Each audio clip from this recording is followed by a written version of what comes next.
अगर आपने भी हाल ही में नोएडा में कोई प्रॉपर्टी खरीदी है तो चेक कर लीजिए कहीं इनकम टैक्स डिपार्टमेंट का कोई नोटिस आपको भी तो नहीं आया, क्योंकि इनकम टैक्स विभाग ने 12,000 लोगों को प्रॉपर्टी खरीदने पर टीडीएस ना भरने पर नोटिस जारी किया है और उनसे समय से पहले टीडीएस जमा कराने को कहा है। दरअसल इनकम टैक्स विभाग के मुताबिक लोग 50 लाख रुपए से ज्यादा की प्रॉपर्टी में निवेश तो कर रहे हैं, लेकिन उस पर बनने वाले टैक्स का भुगतान नहीं कर रहे हैं। इसी के तहत डिपार्टमेंट ने ये कदम उठाया है। इनकम टैक्स डिपार्टमेंट ने 2020 से अब तक 50 लाख रुपए से अधिक की प्रॉपर्टी खरीदने वाले ऐसे 12,000 लोगों की पहचान की है जिन्होंने विभाग को आवश्यक टैक्स की भरपाई नहीं की है। दरअसल नोएडा में बनने वाले अंतर्राष्ट्रीय हवाई अड्डे के कारण महंगी होती कीमतों को देखकर प्रॉपर्टी इन्वेस्टर्स ग्रेटर नोएडा में फ्लैट्स और प्लॉट्स की खरीदारी कर रहे हैं। इसी के चलते ग्रेटर नोएडा और नोएडा में काफी नए प्रोजेक्ट्स भी बन रहे हैं। डिस्ट्रिक्ट रजिस्ट्रार ऑफिस से जानकारी मिलने के बाद विभाग ने इन लोगों के खिलाफ नोटिस जारी किया है, क्योंकि 50 लाख से ऊपर की प्रॉपर्टी पर 1% टीडीएस देने का नियम है, जिसे इन लोगों ने नहीं भरा है। जिन 12,000 लोगों को नोटिस भेजा गया है उनमें बिल्डर्स के साथ साथ कई इंडिविजुअल फ्लैट खरीदार भी शामिल हैं।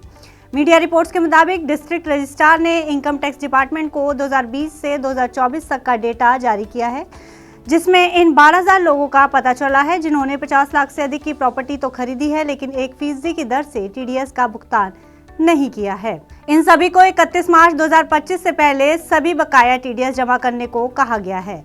आखिर क्या है प्रॉपर्टी खरीद पर टैक्स का नियम और कैसे भरे टैक्स, आइए आपको ये बताते हैं। दरअसल हर वित्तीय लेन देन की ही तरह प्रॉपर्टी खरीदने पर टीडीएस भरने का नियम है। ऐसे में कोई भी भारत का नागरिक देश में 50 लाख रुपए से ज्यादा की कीमत की कोई प्रॉपर्टी खरीदता है तो उसे इनकम टैक्स के कानून के मुताबिक प्रॉपर्टी की कुल कीमत का 1% टीडीएस काट कर ही विक्रेता को देना होता है और उस 1% को इनकम टैक्स विभाग में जमा कराना होता है। इसके लिए आप ऑनलाइन भी टीडीएस भर सकते हैं। आप www.tinsgl.com पर लॉगिन कर ई टैक्स ऑप्शन को यूज करते हुए ऑनलाइन टीडीएस जमा करा सकते हैं, या फिर आप ऑथराइज्ड बैंक की ब्रांच में जाकर भी टीडीएस जमा कर सकते हैं।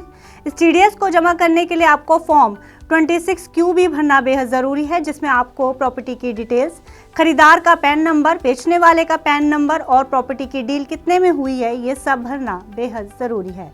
ऐसा ना करने पर खरीदार को इनकम टैक्स विभाग को भारी जुर्माना भरना पड़ सकता है। फिलहाल इस खबर में इतना ही। आप बिजनेस से जुड़ी अन्य खबरें देखने के लिए देखते रहिए मनी 9। इस सिप से तो नींद टूटती है, लेकिन केवल जागना नहीं, आगे भी तो बढ़ना है। उसके लिए चाहिए एक और सिप।